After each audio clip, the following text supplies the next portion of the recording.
Eu vou filmar só ele agora, depois eu... Agora eu.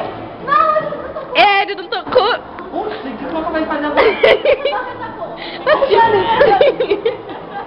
Ressuscita-me, Senhor.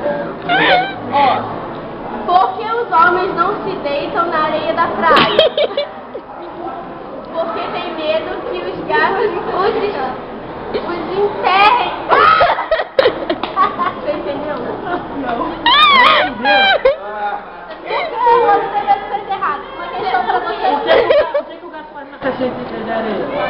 Ele enterra a merda. Ele enterra a merda. E que ele vai ver o que tá errado. Olha que não estava no mesmo. Fala um pouquinho. Tá bom aí. Olha.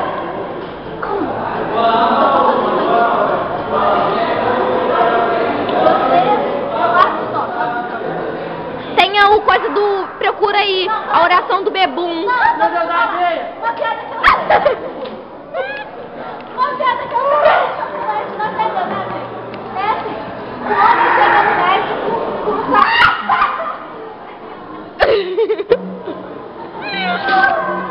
Ai, o homem chega... Não, mais perto de longe, né? O homem chega no médico e sobe na cabeça. Aí o médico espantado. Vai, O médico espantado pergunta: o que é isso? Chorinho! Aí não sabe a resposta. Começou com uma coceirinha no cu.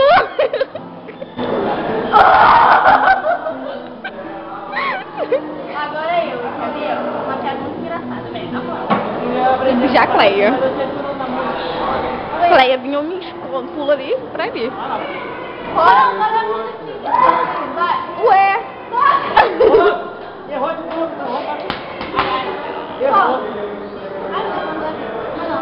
Vai. Cadê o livro? Tome